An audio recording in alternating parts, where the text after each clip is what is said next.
Olá, pessoal, boa tarde. Então, a apresentação vai ser a continuação do trabalho de Entity Linkage, né? É, Recapitulando, né, o problema, basicamente a gente queria identificar entidades iguais espalhadas em coleções distintas, né? Por exemplo, um mesmo produto é, que está em bancos de dados diferentes, com formatos, por exemplo, de colunas um pouco diferentes. Então, é um nome que está abreviado, né? Mas se trata da mesma entidade. Então, a gente queria. O objetivo seria justamente identificar que ela é igual. E essa informação pode ser útil para a pessoa que está atrás dela, claro, né? É um problema que já foi largamente explorado, ele muitas vezes é essencial para fazer limpeza e integração de dados, né? E já existem um conjunto bem diverso de trabalhos explorando esse problema, né? O estado da arte usa técnicas de machine learning, né, em dataset benchmark para esse problema. Na apresentação passada, né, a gente falou sobre 4 papers, basicamente, e a gente selecionou 2 para seguir adiante com a apresentação, né, nessa nova etapa aqui de testar, tentar rodar eles, já que eles tinham repositórios públicos no GitHub. Então, até um dos exemplos que eu mostrei na apresentação passada que eu gostei bastante, né, que ele ilustra bem o problema. Por exemplo, uma pessoa que nasceu em Nova York, tem 18 anos, mas em um dos bancos está cadastrada como Dave Smith, né, uma abreviação, e outra como David Smith. Então, isso aqui seria um exemplo estruturado. Tem exemplos textuais, por exemplo, de produtos, né? Aqui uma descrição do produto, em que a gente tem o número de série, mas o número de série em um está numa posição um pouco diferente, né? E, enfim, outras especificações também, por exemplo, 133 vezes, que está logo no início, na primeira tupla, e no final, logo na segunda, né? Exemplos de dados sujos também, né? Em que a gente tem, por exemplo, o nome da marca Adobe, aqui no caso, faltando no primeiro registro, mas na verdade ele foi incluído junto no nome. E no segundo estaria correto, né? O nome do produto em si e o nome da marca. Então, e aí, lembrando, os 2 que a gente selecionou foram o Deep Matcher, né, que é um pacote em Python para fazer o Entity Text Matching usando Deep Learning. E esse aqui foi um dos que chamou bastante atenção, porque ele falou que era uma coisa que a gente conseguiria fazer em menos de 10 linhas de código, né? E até em uma das partes dessa documentação do GitHub, eles falam que tem um quick start em 30 segundos. Isso eu achei bastante interessante. E aí ele mostrou também uns exemplos de como que os dados, né, deveriam estar formatados, né, com um label dizendo se é um match ou não match, né? Isso seria usado, por exemplo, para treinar ou validar os dados, né? E as outras colunas, né? E tem um conceito de left e right para os 2 produtos, né? A tupla. Bom, aqui eu também trouxe esse slide da outra apresentação, né? Que fala um pouquinho do DPR. Que é um framework para Entity Resolution, né? Lembrando, esse daqui era o Deep Matcher, esse aqui é o DPR é outro. Ele falava de algumas coisas como codificar a tupla como uma representação distribuída dos valores de seus atributos, né?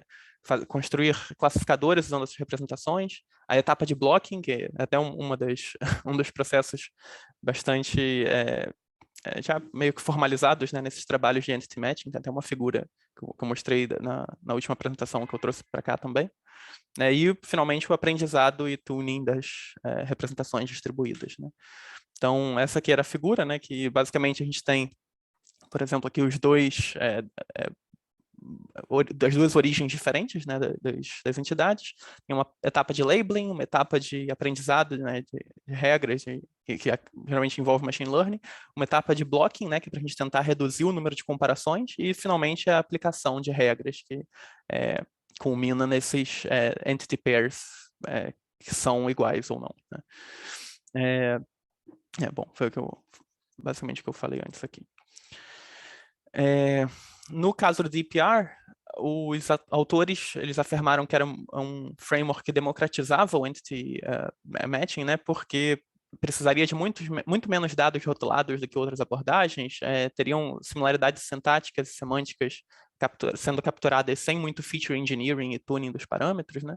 e um método de blocking que seria automatizado e customizável, né? Então, esse também foi um artigo que foi bastante promissor, assim, na hora da gente escolher para testar a implementação, né? Tinha também uma discussão no artigo, se não me engano, sobre o uso sobre como que eles faziam os word embeddings, né? Usando Word2Vec e Glove, eu acho que no caso deles era o Glove, no caso, e uma das coisas que os autores destacaram era a grande quantidade de idiomas, né, que isso suportava. Mas, claro, esse tipo de coisa nem sempre é tão útil assim, usar só esses modelos já meio que prontos, porque às vezes a gente quer tratar de um assunto muito específico, por exemplo, terminologias de óleo e gás, ou então de química, né, que tem um vocabulário específico, e aí, muito provavelmente, não só esse modelo não iria ser suficiente para isso, né? Então, a proposta que foi feita na época seria de testar o DPR, né, e o Deep Matcher, e comparar a implementação e a forma de usar dos dois, né? O meu caso foi um pouco parecido com o do Hugo, com um deles, né, no caso o DPR. Não tive muito sucesso em rodar, né, nem mesmo até para instalar as dependências se tornou um pouco difícil. Mas felizmente o outro, já dando um pouco de spoiler, que o outro eu conseguia rodar.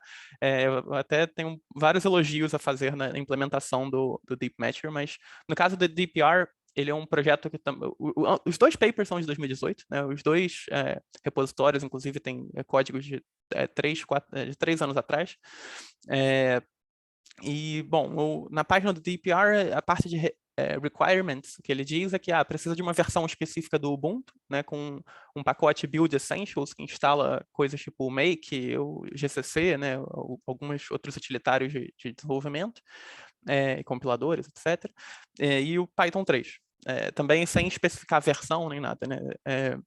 E os outros, e também afirmam que outros requisitos para esse projeto são os mesmos de um outro projeto que é o TreeLSTM, né, que é um paper que eles se basearam.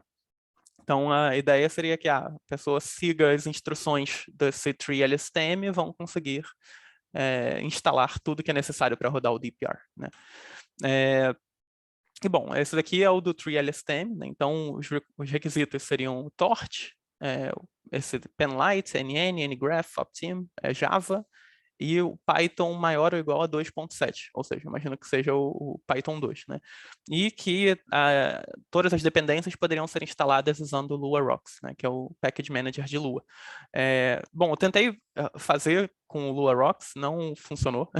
Não, boa parte dessas bibliotecas, elas não estavam, não estava presente, né, no Lua Rocks mais, mas o que eu fiz foi tentar procurar cada uma desses requisitos separadamente e instalar eles, né?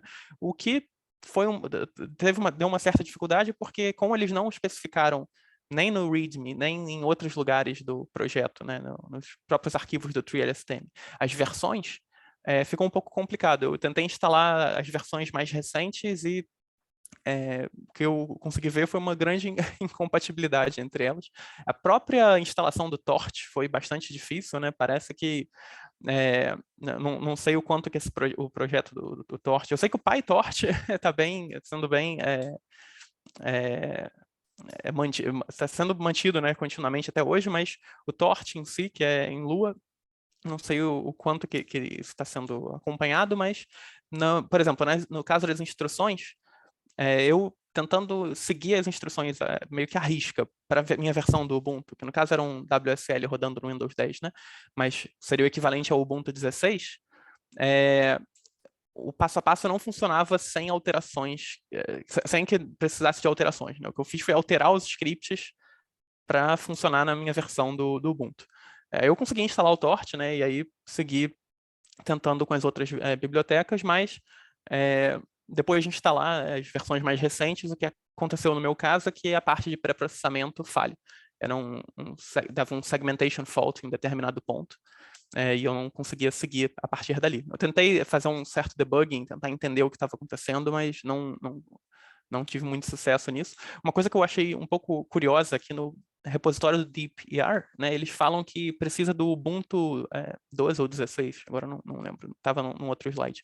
Mas, ao mesmo tempo, tinham pastas no repositório que o conteúdo eram soluções do Visual Studio, né? Ou seja, só daria para rodar aquilo em Windows. Então, isso foi um pouco confuso, não tinha muita documentação, né?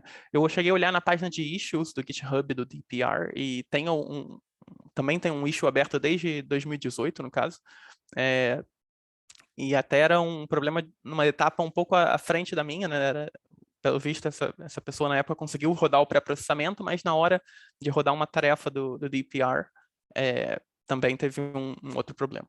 Então, eu tentei gastar algum tempo tentando resolver isso, mas como tinha outra biblioteca a ser testada, eu também preferi seguir em frente depois e passar para ela, né? E ela foi um caso muito bacana, assim, eu achei muito legal como a simplicidade com que os autores da biblioteca conseguiram trazer para quem quer usar ela, né? Então, inclusive dá para instalar ela só usando o pip, né, o package manager do Python. Então, pip install deepmatcher já baixa a última versão. No GitHub deles, inclusive, tem o status do build, né? E pelo que eu olhei, eles continuam mantendo essa biblioteca com certa frequência. Eu acho que a última alteração foi há 2 meses atrás e foi uma alteração bem manutenção de compatibilidade, assim, eles fizeram um upgrade das bibliotecas, né? Tudo isso para, imagino eu, para continuar sendo fácil usar essa biblioteca. E bom, essa é aquela parte que eu falei que eu achei interessante, né? Um quick start de deepmatcher em 30 segundos, né? Então, é um import, claro, tem que fazer o pip install, né? Mas depois é um import da biblioteca, uma chamada a essa função de data processing, que a gente passa um CSV de validação, um CSV de treinamento, um CSV de teste. E ele já faria a importação disso, né? E conversão para as estruturas que ele precisa, né? Uma definição de modelo, né? Que no caso são os modelos. Aqui é um modelo que é o discutido no próprio paper deles, né? Mas que a gente poderia customizar.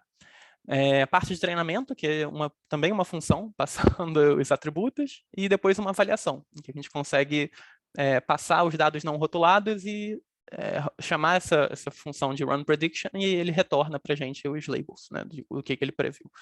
Então, isso eu achei muito, muito bacana. Eu cheguei a testar e funcionou direitinho, usei o CSV pronto deles, né? Bom, e funcionou. Mas o que eu achei bastante interessante também é que eles disponibilizam no próprio README tutoriais, tanto de Getting Started, como esse que eu mencionei, a parte de outras customizações de processamento e até mesmo de modelos, né? E o que é mais interessante é que cada um desses links, eles abrem diretamente num Jupyter Notebook, que a gente consegue rodar ao vivo. Então, pode ou baixar e rodar no computador, que foi um dos casos que eu testei, como também rodar no Google Colab, né, que é muito interessante porque a gente consegue usar o poder de processamento dos data centers lá do Google, que eles disponibilizam até numa faixa gratuita um pouquinho de tempo de GPU para a gente também. E para quem precisa de coisas um pouco mais avançadas, pode inclusive pagar por um plano um pouco mais avançado do Colab, que aí dá mais tempo de uso de GPU. Então, esse daqui é um dos Python Notebooks dos tutoriais, né? Então, esse daqui eu também rodei, eu acho que até tem nos próximos passos, mas eu mostro o tempo de execução, mas enfim, o setup tenta fazer o import do deepmatcher, se não existir, ele faz o pip install do deepmatcher, lembrando que isso pode estar rodando tanto no computador como no Colab em si. O import do deepmatcher, tem um import do torch, que é para verificar se o CUDA, e ele chama essa função para verificar se o CUDA está disponível, né? Se isso aqui retorna falso, vai funcionar, mas não vai ser tão rápido, porque ele vai fazer o treinamento em cima de CPU, né? Tem uma parte que ele baixa os datasets. Por incrível que pareça, claro, o objetivo do tutorial é que seja rápido, né? Mas rodando o tutorial de forma sem modificar nada, essa aqui é a parte que mais demora, né? Porque ele baixa alguns megabytes ou gigabytes de dados de um dos sample datasets deles, né? Que é um de comparação do iTunes com o Amazon para músicas, se não me engano. Então, como foi falado no artigo e até nos slides anteriores, né? Ele baixa um dataset de treinamento, de validação, de teste, e também baixam de não rotulados, né? Que o que a gente quer é prever depois. Então, todos os exemplos, né, no Jupyter, eles estão formatados usando... Eles usam o Pandas, né? Então, para quem tem familiaridade com essa ferramenta, fica bem tranquilo, bem simples de entender e utilizar, né? E customizar também. Aí uma coisa que é interessante é que a gente consegue ver aqui, olhando para esse data frame, que é bem parecido com aquela imagem que eu mostrei, que o paper mostra, que tem no GitHub também, né? Então, a gente tem uma coluna de label, que é 0 ou 1, para indicar se é a mesma coisa ou não, né? E cada uma das colunas também com uma nomenclatura de left e right, né? Claro, eu não consigo mostrar inteiro, mas aqui tem nome da música, artista, álbum, gênero, do left, e aí depois aqui no finalzinho começam as mesmas coisas, mas para o right, né? Para o outro elemento da tupla. E bom, aqui eu rodei também, esse daqui eu rodei no Colab, né? Então, são aqueles mesmos comandos que eu apresentei, clicando na etapa de execução, e aqui dá para ver que um deles tem, acho que são 8.5 gigas, né? Então é bastante coisa. E uma vantagem de rodar com o Colab também são as altas velocidades de download, né? Então, a minha internet de casa não chega nem perto disso, né? 50 megabytes por segundo. Isso também torna a execução bastante rápida, né? Bom, e aí eu segui executando. O primeiro passo aqui foi esse de process, né? Depois tem uma parte, ele aí especificando os datasets de treinamento, validação e teste, né? Depois que a gente baixa esses dados e carrega, né, a gente consegue examinar eles. Tem um peak que a gente pode chamar e ver também num modelo desses de data frame, né? E a gente já pode perceber, né, que, e até está nessa frase aqui que eu peguei, que os valores de atributos que foram processados, eles já foram tokenizados e transformados para lowercase, né? Então, eles não são exatamente os dados de input, né? São eles já com algumas transformações, né? E é interessante ver também que tem algumas, não sei aqui se é um erro de apresentação, né, nesse left copyright, por exemplo. Eu imagino que aqui fosse o símbolo de copyright, né? Mas aparentemente ele foi transformado numa coisa um pouco diferente e estranha, né? Isso é um ponto que chamou a minha atenção também. E aí, bom, no segundo passo, depois de importar os dados, é a definição do modelo, né? Como eu falei, tem uma opção que é basicamente chamar o modelo default, que é o que eles discutem no paper, e é possível customizar isso para quem queira, né? Então, se não me engano, no próprio paper eles apresentaram 4 ou 5 estratégias diferentes para o próprio modelo deles, né? E essa última hybrid, se não me engano, era que era mais completa, né? Que eles conseguiram, inclusive, os melhores resultados, né? Então, esse daqui é o próprio modelo que é utilizado no tutorial. Terceira etapa é de treinamento, né? Então, a gente pode especificar um número de épocas e o tamanho do batch que ele vai rodar, né? E, claro, mudando esses parâmetros, isso impacta diretamente no tempo que vai levar para treinar o modelo e, é claro, na qualidade dos resultados também, né? Então, no caso do tutorial, eles mantêm o epochs e o batch size pequeno, quer dizer, no caso, o número de épocas pequeno. Eu acho que o batch size a gente aumenta se a gente quiser acelerar, na verdade. Mas o número de épocas pequeno para que rode relativamente rápido, né? Então, aqui com 10 épocas, no meu caso, rodando no Colab, levou 2 minutos para treinar um modelo, né? E, bom, o último passo, né, é aplicar o modelo nos dados novos, né, que a gente queira testar ou avaliar. E também é uma questão de segundos, né, para aplicar. Isso foi bastante rápido também. Uma das métricas principais, né, o F1, ele foi consideravelmente menor do que o exemplo que estava salvo e e até do que o paper apresentou para esse dataset, mas é uma coisa de se esperar, porque foi um treinamento feito em 2 minutos, né? Então, se a gente aumentar o número de épocas, a gente consegue os mesmos resultados que o paper, mas aí levariam muitas horas rodando e no próprio, se eu quisesse rodar isso no próprio Colab, talvez excedesse o número de horas necessárias, né? E bom, aqui também depois ele também, a gente pode também fazer a execução, aplicar o modelo em dados não rotulados, né? E obter as predições, né? Então, no caso aqui, eu tentei rodar com os mesmos dados do exemplo, e o que eu achei interessante é que, e aí ele fala aqui, né? O que ele retorna, na verdade, não é 0, 1, ele retorna um score que acima de 0,5 indica que é um match, né? Abaixo de 0,5 indica que não é um match. E aí, bom, comparando o que já veio no tutorial, né, que eu imagino que tenha sido rodado com um número maior de épocas, com o que eu rodei, os resultados foram diferentes, mas olhando do ponto de vista se deu match ou não, foi a mesma coisa, né? Então, foi esse 126354 e o 659997 de IDs, né? Tanto no feito já pré-gravado no tutorial, foi match para esses dois, como no que eu rodei. E os outros não foram, né? Então, eu achei isso interessante. Mesmo treinando o modelo com 2 minutos, ele deu um resultado um tanto parecido, né? Então, bom, basicamente foi isso que eu tinha para apresentar hoje.